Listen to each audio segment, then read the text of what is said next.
Kem Cho Ahmedabad. Okay, so I welcome you here in the press meet of Ecos Mobility India, Ecos India Mobility and Hospitality Private Limited. So the company is coming up with a IPO, as all of you know. The issue size is 600 crores. On the dais, we have the management of the company. We have the managing director, the chairman and the managing director Rajesh Lumba. We have the joint managing director Aditya Lumba. We have the chief operating officer Dipali, and we have the chief financial officer Hem Upadhyay here with us. So I would request Mr. Rajesh Lumba to take you all through the journey of the company, how he started and how he has reached here. Over to you, sir.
Profitable provider of chauffeur-driven mobility services to the corporates.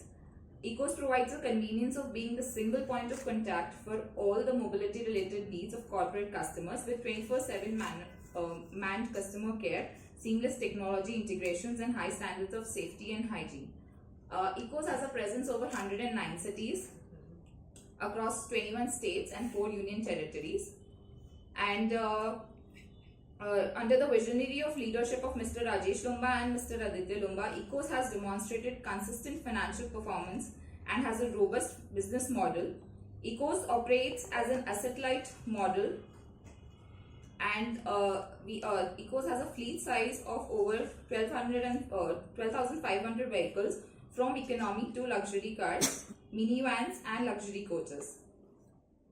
Now, as Ecos Mobility takes a significant step towards entering the public market through the IPO, we believe that this offers a unique opportunity for investors to participate in the growth story of one of the leading mobility service providers.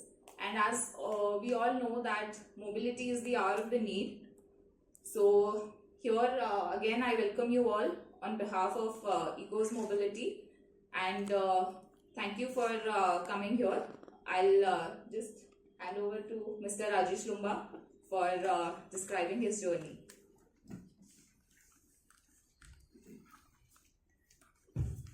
Thank you jenny. आज सबका स्वागत है। नमस्कार, सुप्रभात।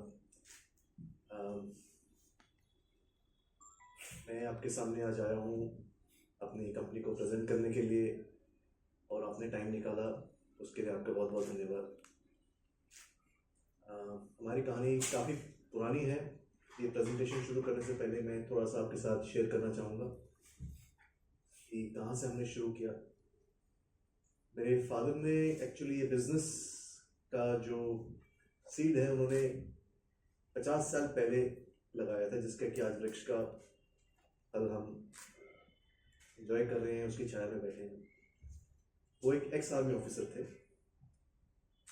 और China war के बाद उन्होंने आर्मी ज्वाइन किया था। कुछ एक आर्मी में कमीशंस होते हैं, तो एक इमरजेंसी कमीशन था, उन्होंने उसमें ज्वाइन किया था और पाकिस्तान की वॉर वगैरह में पार्ट किया। और उसके बाद जब वो बाहर आए 6-7 साल के बाद, तो उनके पास ना पूंजी थी ना जॉब था। एक दोस्त की गाड़ी बोरो करके उन्होंने ये शुरू किया। Is a great man, captain K R. ब्रूमा, माय फादर। और 2 साल उन्होंने पहले गाड़ी चलाई, लोगों को उनकी सर्विस बहुत पसंद आई, धीरे धीरे उनका ऐसे काम बढ़ता गया। जब उन्होंने कंपनी का नाम रखा, जब पहला गाड़ी खरीदी और ड्राइवर हायर किया, उसको इको रखा क्योंकि वो एक इको थे। और इको कैसे थे? जब आर्मी में ज्वाइन किया था उनका कमीशन था emergency commission officer, so that is why he called it ECO. तो उस टाइम पे ना इसका इकोलॉजी ना इकोनॉमी से कोई भी संबंध था, तो यहाँ पे एक कहानी शुरू हुई। बहुत छोटा बिजनेस था, बहुत हम्बल बिगनिंग्स थी। और मैं भी बहुत ही छोटी उम्र के साथ मैं उनको मदद करने लग गया था। हमारा ऑफिस जो है घर के आगे वाले कमरे में होता था और स्कूल से आने के बाद मैंने वहीं पे जाने का मेरा ही एक पूरा इंटरेस्ट वहीं पे था। तो एक तरह से मेरे खून में ही घुस गया ये बिजनेस बहुत ही अर्ली एज पे। फाइनली 96 में ये कंपनी फॉर्म करी, जिसमें कि मेरे फादर, मदर और मैं प्रमोटर्स थे।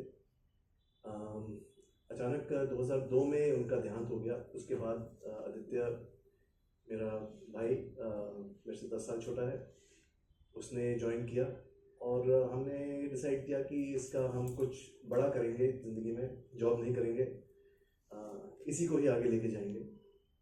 और वहीं से फिर हम दोनों की जर्नी शुरू हुई। तो 96 में जब हमने ये कंपनी फॉर्म की थी, हमें 19 साल लगे पहला अपना 100 करोड़ का टारगेट मीट करने के लिए, जिसमें कि हम उस दौरान दिल्ली से बाहर भी हमने एक्सपेंड करना शुरू कर दिया था और एक नया चैलेंजेस दिखे जो हमारे कस्टमर्स को फेस करते हैं, तो उसके सोल्यूशन हमने फिर डिवाइस करे। हम बहुत शुरुआत में one of very few companies थे जो कि अपने शहर से बाहर जाकर उन्होंने ये काम शुरू किया। तो हमने पिछले 25 साल में बहुत उतार चढ़ाव मार्केट के, बिजनेस के देखे हुए हैं। तो 2015 में हमने 100 करोड़ टच किया, तो 19 साल लगे। लेकिन जब हमने ग्रिप कर लिया मार्केट का, अपने बिजनेस मॉडल का, टेक्नोलॉजी का, प्रोफेशनल्स अपॉइंट किए, हम ये रेवेन्यू अगले 5 साल के अंदर 2020 में हम 397 करोड़ पहुंचा दिया। उसके बाद कोविड आया और बिजनेस काफ़ी ड्रॉप किया। लेकिन जो पोस्ट कोविड साल था 2023, हम 422 करोड़ ले गए और पिछले साल हमने 554 करोड़ पे ईयर क्लोज किया। अंडर द रडार काम करते हैं। एक्चुअल बिजनेस धंधा का हमें जो इंटरनल वर्किंग्स हैं इस बिजनेस की बैक ऑफ द हैंड मालूम है। और आज तक ना हमने कहीं बाहर से कभी पैसा लिया, ना कोई फाइनेंशियल पार्टनर लिए, और पूरा बूटस्ट्रैप जिसको कहते हैं उसी तरीके से हमने आज तक काम किया है। हमेशा सस्टेनेबल ग्रोथ पे ध्यान दिया है, प्रॉफिटेबिलिटी पे ध्यान दिया है और सब डिसीजन उस हिसाब से लिए हैं कि कैपिटल हमारा स्कार्स है, कम है, उसको सही तरीके से डिप्लॉय करना है और उससे मैक्सिमम रिटर्न्स निकालने हैं। तो इसी से हमारा ये जो एसेट लाइट मॉडल है, यूनिक मॉडल है, जो कि फिर बाकी इंडस्ट्री ने भी इसको फॉलो करना शुरू किया। 2008-9 में हमने ये मॉडल बनाया था, जहाँ की हमें लग रहा था कि हमारे को बिजनेस तो बहुत आने लग गया था उस टाइम पे, लेकिन हमारे पास कैपिटल नहीं था कि गाड़ियाँ डालते रहे, और बहुत अच्छा था कि नहीं था, और हमें बाहर से फाइनेंशियल पार्टनर नहीं लेने थे। तो हमने इनकरेज किया अपने ड्राइवर्स को और वेंडर्स को कि वो गाड़ी डालें और हमारे साथ लगाएं। आपका मैन्युफैक्चरिंग सेक्टर से, आपका कंसल्टिंग सेक्टर से, और इन सब सेक्टर की जो सबसे बड़ी बड़ी कंपनियां जो आज इंडिया में ऑपरेट करती हैं और उनके यहाँ पे बहुत सारे एम्प्लॉयज़ अलग अलग सिटीज़ में काम करते हैं, वो उनके साथ हमारा कॉन्ट्रैक्ट है उन कंपनीज के साथ। और उनमें से कुछ नाम भी यहाँ पे हमने दिए हैं, जैसे आप अगर फाइनेंशियल सेक्टर से देखेंगे तो कंपनीज जैसे कि फिडेलिटी, HDFC लाइफ, इंडसइंड और ऐसी बहुत सारी और फाइनेंशियल कंपनीज, IT कंपनीज जैसे कि आपका HCL, ITES कंपनीज जैसे कि EXL, वाबाग, मेडजेनोम। तो ये बहुत सारी कंपनीज हैं जहाँ पे हमारी गाड़ियाँ यूज़ होती हैं। ऑल्सो हम ट्रैवल टूरिज्म सेक्टर में भी हमारे पास अच्छे क्लाइंट्स हैं। इंडिगो एयरलाइंस हमको हमारी सर्विसेज को यूज़ करता है। थॉमस कुक हमारी हमारी सर्विसेज को यूज़ करता है। Companies like also embassies, consulates, ये भी हमारे कस्टमर्स हैं। इसके अलावा हम कॉर्पोरेट्स के अलावा हम इवेंट ट्रांसपोर्टेशन भी प्रोवाइड करते हैं। हमारी company ministry of foreign affairs, ministry of external affairs के साथ भी काम करती है। उन्होंने हमारे को G20 का भी कॉन्ट्रैक्ट दिया था, जो आपके यहाँ पे लास्ट ईयर इवेंट्स भी हुए थे। गुजरात में भी जो इवेंट्स हुए थे, गांधीनगर में, अहमदाबाद में, वो भी वहाँ पे भी हमने सर्विसेज हम इन्हें प्रोवाइड करी थी हमारी कंपनी ने सारे डेलीगेट्स को, जो बाहर के देशों से भी आए थे। और सिमिलरली हमें और भी काफ़ी सारी इवेंट्स, जैसे स्पोर्ट्स इवेंट्स होते हैं या वेडिंग्स होती हैं, कॉन्फ्रेंसेस होती हैं, ट्रेड शोज होते हैं, तो वहाँ पे भी उनके जो डेलीगेट्स होते हैं उनकी गाड़ियाँ, उनको बसें देनी, शटल सर्विसेज देनी, तो वो सारा भी हमारा एक इवेंट ट्रांसपोर्टेशन डिवीजन के अंडर आता है। इसके अलावा हमारी, जैसे मैंने आपको बताया कि ट्रैवल एजेंट्स, टूर ऑपरेटर्स भी हमारे को यूज़ करते हैं, तो हम उनके भी ट्रांसपोर्ट एनेबलर्स हैं, ताकि वो अपने जब पैकेजेस अपने क्लाइंट्स को बना के देते हैं, तो जब उसमें ट्रांसपोर्टेशन यूज़ करना होता है तो हम उसको सर्विसेज वहाँ पे भी प्रोवाइड करते हैं। तो हमारे पास टोटल जो हमारी जो एक मार्क की बहुत ही अच्छी क्वालिटी ऑफ रेवेन्यू है, हमारे पास जो हमारे जो क्लाइंट्स की जो क्वालिटी है बहुत अच्छी है। In fact 42 companies out of the Fortune 500 companies are our clients, and over 60 of the BSE 500 companies are also our clients. And ये बहुत ही एक हमारे को जो इनके साथ हमारा जो ग्रोथ देखने को मिल रही है इन सारे सेक्टर्स से, तो उसमें हम भी भागीदारी हैं। आपका जो हमारे जो क्लाइंट्स होते हैं, हम उनके साथ जब एक कॉन्ट्रैक्ट करते हैं, जब उनके साथ एक रिलेशनशिप स्टार्ट करते हैं। 5 words: variety, reach, quality, safety, reliability. In Hindi it is विविधता, पहुंच, गुणवत्ता, सुरक्षा एंड विश्वसनीयता। ये 5 words हैं जो हमारी सर्विस को डिफरेंशिएट करते हैं। अभी आपने जो जाना, जो राजेश और आदित्य ने आपको बताया, वो है हमने कब शुरू किया, मतलब कब, कहाँ और किसके लिए। मैं आपको ये बताना चाहती हूँ कि हम इस पे कैसे काम करते हैं, द हाउ पार्ट, लाइक हम क्या ऐसा डिफरेंट करते हैं जिससे कि हम सर्विस स्टैंडर्ड मेंटेन कर सकते हैं या कर पाते हैं अपने कस्टमर्स के लिए। तो अभी हम थोड़ी देर के लिए कस्टमर हैट पहन सकते हैं एज अ कस्टमर, अगर आप, क्योंकि आप सभी ट्रैवल करते हैं और अब ऐप एग्रीगेटर्स ने मोबाइल फोन पे वो हमें पहुंच दे दिए कि हम 2 सेकंड में गाड़ी बुक कर लेते हैं। तो ऐसा क्या डिफरेंट है ये कंपनी जो करती है, या हमारे प्रकार की कंपनियां क्या डिफरेंट करती हैं। तो अगर आप अपने आप को एज अ कस्टमर 2 मिनट के लिए सोचे, और हमारे जो कस्टमर्स हैं वो ज्यादातर कॉर्पोरेट्स हैं, हमारा मेजर बिजनेस कॉर्पोरेट है। तो अगर आप किसी कॉर्पोरेट की लीडरशिप टीम है या आप उसके एम्प्लॉय हैं, तो आप जैसा सर्विस चाहेंगे कि सुबह 4 बजे गाड़ी चाहिए एयरपोर्ट जाने के लिए, तो अब ये ना हो कि वो घूमे जा रहा है एप्लीकेशन पे, आएगी कि नहीं आएगी, it is not sure. So reliability, जिसे जो विश्वसनीयता है, या सेफ्टी, कि आपको रात को 2 बजे भी ट्रैवल करना है, आपकी कॉलीग को, लेडी कॉलीग को ट्रैवल करना है, तो वो सेफ्टी, सिक्योरिटी, ये सब चीजें जब हम प्रोवाइड करते हैं, तो आप हमारे में या किसी ऐप बेस्ड एग्रीगेटर के बीच में डिफरेंस बहुत क्लियरली देख पाएंगे कि क्या डिफरेंस, वो हम करते कैसे हैं। That is what I will share with you. So हम 4 पॉइंट्स पे काम करते हैं। पहला पॉइंट इज द कल्चर। ये जो ड्राइवर कम्युनिटी है हमारे देश में, ये एक बहुत ज्यादा रिस्पेक्टेड कम्युनिटी नहीं है, तो हम इन्हें ड्राइवर से शॉफर में परिवर्तित करते हैं। How do we do that? Basically एक टॉप डाउन अप्रोच है जो सालों से करते आ रहे हैं। हमारी ऑर्गेनाइजेशन में ड्राइवर्स के ऊपर बहुत ज्यादा फोकस है, उनके एंगेजमेंट पे बहुत फोकस है।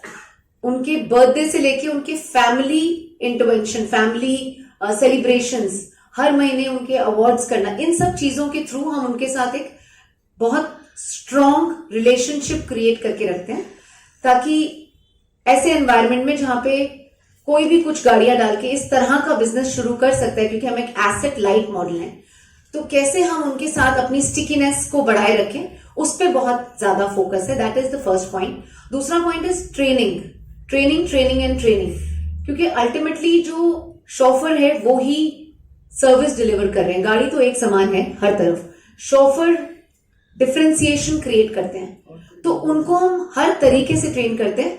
एंट्री के साथ, जैसे एक ऑर्गेनाइजेशन में, किसी लार्ज ऑर्गेनाइजेशन में एम्प्लॉयज के साथ उनका इंडक्शन, उनका ऑनबोर्डिंग, उसके बाद उनकी स्किल एनहांसमेंट, उनके बिहेवियर्स, मतलब उनके व्यवहार के ऊपर, दरवाजा खोलने से लेकर लेडी कस्टमर को कैसे ट्रीट करना है, हर चीज पे हम उनको ट्रेन करते हैं उनकी भाषा में, which is that is what we do in our learning and development. वो दूसरा पॉइंट है. थर्ड इज ऑलमोस्ट 600 प्लस हमारे पास ऑपरेशंस में एम्प्लॉयज हैं जो कॉन्स्टेंटली नजर रखे रहते हैं कि ये लोग किस तरह से सर्विस डिलीवर कर रहे हैं, प्रोसेसेस फॉलो कर रहे हैं कि नहीं कर रहे हैं. वो हमारा तीसरा पॉइंट है. और चौथा पॉइंट है which is on the screen now, ये हमारी टेक्नोलॉजी है, जिसमें ये टेक्नोलॉजी 2012 में बन चुकी थी और इसके थ्रू हम सारी प्रोसेसेस मैनेज करते हैं. कस्टमर एप्लीकेशन, ड्राइवर एप्लीकेशन या एपीआई इंटीग्रेशन जो बड़े कॉर्पोरेट्स को हम प्रोवाइड करते हैं, ताकि उनकी बुकिंग्स डायरेक्टली हमारे सिस्टम में आए. और इसके थ्रू, ये टेक के बिना स्केल पॉसिबल नहीं था, क्योंकि आप एक शहर, लेट्स से मुंबई या दिल्ली में तो सर्विस दे पा रहे. So our best brand ambassador जो है, it's our chauffeur.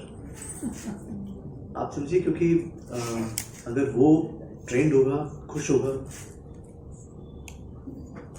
वो जो एक कस्टमर के साथ 2 से 12 घंटे स्पेंड करता है, 16 घंटे स्पेंड करता है, वो कंपनी के बारे में क्या बोलता है.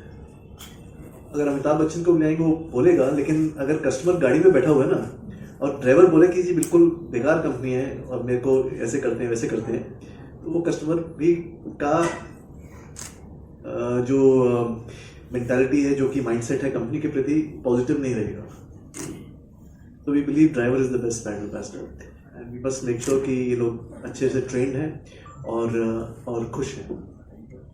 सर, आपके ऑफिस तो थोड़े सिटीज में ही है, तो बाकी के सिटीज में आप शॉपर को कैसे ट्रेनिंग देते हो? बाकी के सिटीज़ में हम अच्छे वेंडर्स के साथ डील करते हैं, जो कि जिनके पास, वहाँ पे हम ड्राइवर का ओनर या छोटे वेंडर्स के साथ डील नहीं करते, जो भी शेयर का होता है. फिर उनका हमारे सिस्टम में आने के बाद हम वेंडर की ट्रेनिंग करते हैं, और स्पेसिफिक केसेस के अंदर जहाँ जिन सिटीज़ में हमारा रेगुलर काम रहता है, रोज़ का जैसे धंधा रहता है, वहाँ पर फिर इंडिविजुअल ड्राइवर्स की भी वर्चुअल ट्रेनिंग होती है और हमारे लोग उन सिटीज़ को विजिट भी करते हैं साथ. हमारा मेजॉरिटी ऑफ द काम जो आता है रेवेन्यू, वो टोटल इन 14 सिटीज से सबसे ज्यादा काम. तो गुजरात से आपने गुजरात में हम इधर में अहमदाबाद में हैं हम पिछले कितने 7 साल से. How is your business in Gujarat? Give more details about Gujarat business. So Gujarat में we don't have a sales team as of now, but we have the operations team. So जो हमारा business clients बाहर से हैं, वो जब अहमदाबाद आते हैं वो हमको यूज करते हैं. So how you are going to expand it in Gujarat? In Gujarat, we are hiring a sales team over here. We are looking at Gift City. We have a presence, and in Ahmedabad we have a presence The already. baby steps you have taken. I think Gujarat market has now matured enough. Earlier, it was not so matured for the corporate travel or business travel. Now it is matured. It is becoming an exciting place to work. It is becoming an exciting place to grow the business, to have for the service industry, so many like the Sardar Patel statue which is there, so many tourism places which in developed. Gir is becoming so popular. So it is now in terms of Ahmedabad, we will see, I think in the next 3 or 4 years, it should be as good as a tier 1 city. How many women's drivers you have? We do not have any. So we have 4 women drivers right now, which we have hired in last 1 month. लेकिन women driver के साथ जो हमारे corporate clients हैं वो preference in India अभी फिलहाल intent male drivers की तरफ ही दिखाते हैं क्योंकि overnight shifts या night shifts बट फिर भी डाइवर्सिटी ऐड करने के हम पूरे पक्ष में हैं और वो कर भी रहे हैं. उनकी फैसिलिटीज भी हम उनका शॉफर रूम से लेकर सब कुछ हम सेपरेट रखें. Any plans to expand like Ola and Uber? We are a B2B company and we would want to stay B2B as of now. Otherwise, there are many things, opportunities which may open up in the future. We would look at that. Yeah, but at the same time, we are also having a small portion of our customers coming from the B2C segment, which are more the premium category customers.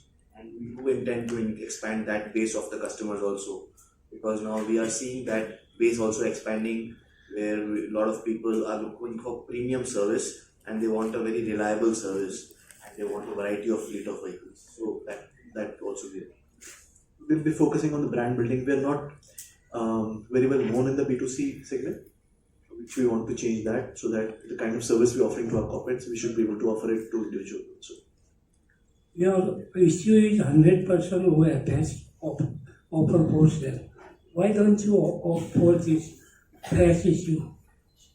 There is no need for the growth capital in the company. We are very well capitalized. We have a net worth of 177 crores. We have cash in the book of almost more than 95 crores. So, and growing in a capital, in an asset light way, where you need less of capital. We are generating good amount of free cash flows also every year. So that is why there is no need for the capital. At present, your majority income comes from the mega cities. So how you compete the small towns, the unorganized there? Currently, the major business comes from the major cities, because also that is where the major business exists. That is where the major business travel is happening, where the major leisure travel is happening, where major economic activity is happening. So it is always a result of that. At the same time, a lot of tier 2 cities we are now expanding into them, wherein those cities which are going up, which were earlier tier 2 like Ahmedabad or Chandigarh, so we are expanding into those. And so currently we have 14 cities which we are serving and have our own office in those cities. But in tier 2 and 3 cities, there are 90% unorganized. Yes. How you will be able to compete then? I think very well. I mean, that is the whole point of the competition, is that it is a competition both in terms of pricing and service levels. Service levels with the right pricing, if you can offer the client, then it's unbeatable. And our clients typically would be little more frequent travelers. We are not looking at people who use the car for half an hour, 1 hour, 2 hours from going point A to B. We need people. We are serving people who use it for longer durations.